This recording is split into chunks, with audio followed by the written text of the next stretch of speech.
Hey folks, Adam Brian Dada here with another episode of the Lower Reward video series. The conversation today is one that I've heavily debated over many years online and in person. My way is usually quite different than everyone else's in this case, so it doesn't mean that my way is going to be your way, but I hope you give it some thought, pondering, and join me in the conversation. The topic is the emergency fund, or as I like to call it, once I've built one big enough, the FU fund, or FU money. Screw you money.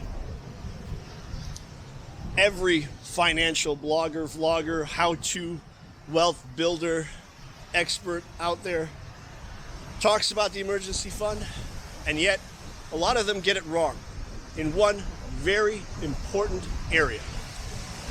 And that area is the emergency fund must be tended to before anything, before paying down debt faster than the minimum, even before necessarily eating healthier or paying for the gym or any of those sorts of things. The only thing that comes ahead of the emergency fund is making your debt minimums. That's the only thing that's more important. So you don't end up with worse credit if you have bad credit already. We'll get into credit at a different time though. Now the reason that the yellow pill mindset says that the emergency fund should be built faster than the accelerated pay down of debt is simple. The emergency fund is for emergencies. It is not about necessarily building wealth.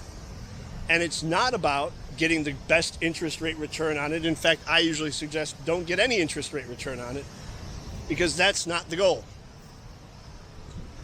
The emergency fund is about releasing your brain from the stresses of uncertainty, not just financial uncertainty.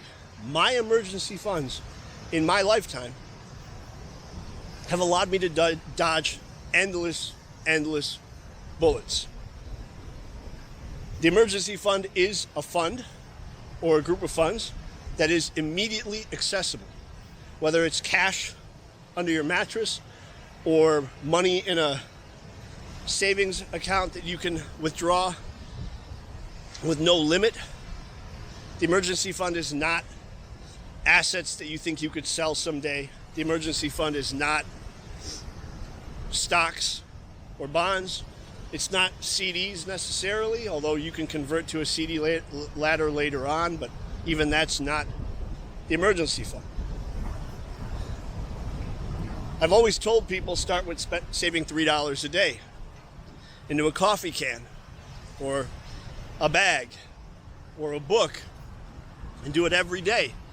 But don't do it with an alarm or a reminder. Do it because you remembered to do it. Start with $3 a day and slowly build up to the point where you can then say, every day I'm going to save $3 in my emergency fund. And at some point in time, you'll probably get to $100, $200, and you'll realize that wasn't so difficult. And for a majority of people who consider themselves poor, their emergency fund is zero. Or worse, they're overdrafted. When you get your emergency fund built to $100 or $200 is pretty much what I tell people. Now is the time to look at your daily expenditures and cut the items that absolutely are getting in the way of building a bigger emergency fund. Maybe Netflix, or maybe junk food at McDonald's, or maybe it's gym membership. You think that's making you healthier, except that's just physical health. What about mental health? What about being able to feel confident that nothing that another person throws at you will get you in the way of survival? Being able to go 3 months without a job and not stress about it at all is an amazing thing.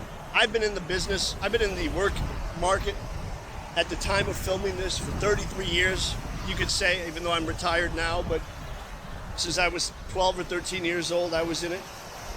And almost never did I have a time where my income stopped for more than 3 months. So that 3-month mark is the magic mark for my emergency fund suggestions. When I went through a divorce, having at least 3 months of emergency fund capital that is strictly mine before I even got married meant it was more difficult for anyone to touch. Having it in cash meant that tax agencies or liability lawsuits or whatever couldn't find it. I'm not saying break the law, but I am saying keep those things in mind. 3 months of freedom, of get out of town money, was a really big deal for me the 2 times I had to battle that nonsense. But what is an emergency fund? How do we know how much 3 months of living is? Unlike everybody else, my emergency fund totals fall on the most hyper-conservative valuation possible. Meaning, if you make a payment, that payment should absolutely be included in your emergency fund calculation. Rent, absolutely. Mortgage, absolutely. Property taxes, definitely. But what about things like your investment property? You bought a condo, you've got tenants in the condo, they're paying rent for years, you have a mortgage payment on that, and you could sell it for a profit, you could sell it and pay off your mortgage and have more money left over. A lot of financial advisors and experts will tell you you don't need to worry about that monthly payment. And I say BS. You absolutely need to worry about having that payment, the mortgage payment, the insurance payment, the property tax payment on that investment property absolutely should be considered part of that fund. And the reason being is I've been there as a landlord. I've been there when my other incomes ended and my tenant moved out and I couldn't find a new one for whatever reason. The market was rough. So there I was. I didn't have an income. I didn't have the tenant paying. But lucky for me, I didn't have a mortgage on it. But I still had the expenses, etc. So what happens when you've got 4 rental properties that you owe money on and all of the worst possible outcomes happen? And of course, someone who's good at math and gambling odds will tell you, well, that's really unlikely. But the problem is not what the math tells us. The problem is what our brains tell us. And when you've got those worries subconsciously of how will you make ends meet, that's why we have to have a very conservative, calculated emergency fund. One of the many considerations for being conservative in putting every possible expense into your emergency fund is that you want to be able to go to sleep at night and say, no matter what happens to me tomorrow, I'm not going to lose any of my assets. I'm not going to stress about making those payments. I'm not going to screw up my credit just because the market changes for the worse for a few months or even a year or however long things happen during the coronavirus headlines. No matter how much you think you can get out of financial obligations, being able to make your payments without even worrying about income is absolutely one of the most stress-relieving places to be financially. And it doesn't matter if you think you could sell assets to make up that monthly payment. Having the emergency fund together is absolutely the best way to release financial stress. No matter how rich you are, how talented you are, how rich your family might be, how quickly you could get a loan, none of that stuff matters based on the dollar value of of your fund. So what you're going to do, and I always tell people to do this every year, I do it around the end of the year, is you're going to have to go through those expenses, pull up your bank statements, pull up your credit card statements, and look at every single thing that is a recurring payment, regardless of who actually pays them after you do. You make a mortgage payment on an investment property, guess what? You're making that payment. What about if you're a married guy with a wife and you guys are splitting the mortgage? Nope. Marriages do not last forever. I don't care how solid you think yours is. Your emergency fund, the one that doesn't get affected in divorce or separation, your emergency fund should be able to cover your rent or your mortgage 100% yourself for at least 3 months. Is your fund that big? If it's not, then you got to start going through those monthly expenditures. And instead of circling one and saying, I need to have 3 times this value in my emergency fund, you should be putting an X through it and saying, my emergency fund is not big enough. I absolutely cannot afford the gym. I absolutely cannot afford Netflix. I absolutely cannot afford Spotify or going to Target or Walmart and buying alcohol. You cannot afford it if your emergency fund doesn't meet at least 3 months of paying for all of your responsibilities that you're committed to by contract. This is about lowering stress. This is about not staying up random nights where you realize you're overextended. This is about having the ultimate negotiation point with your employer or customers. I have done this many times in negotiations. Markets got soft, consultants got cut because they were unwilling to negotiate it, and I was the one that walked first from the negotiating table because guess what? I have a big emergency fund, and I'm not ashamed to tell people that. I can afford to go 12 months longer now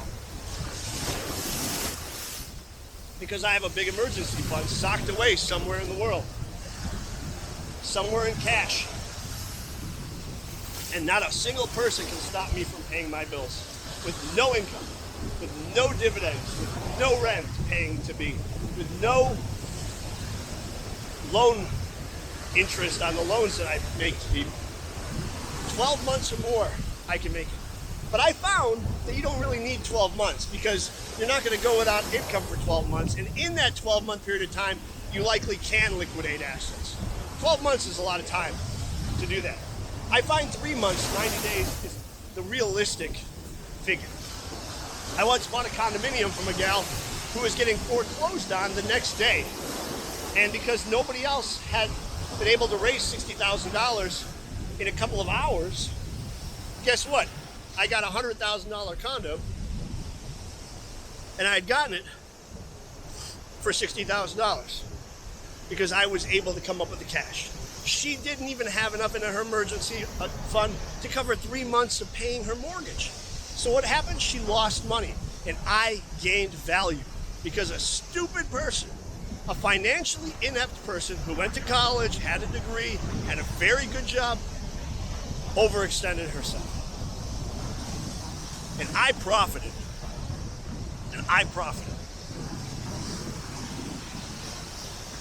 In the event of a divorce, in the event of losing a job, in the event of having the opportunity to move cities for a better job, 90 days is about what it takes to get out of responsibilities in some way.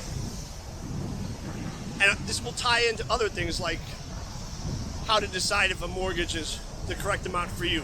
Unlike everybody else, I'm going to have a different financial directive on that.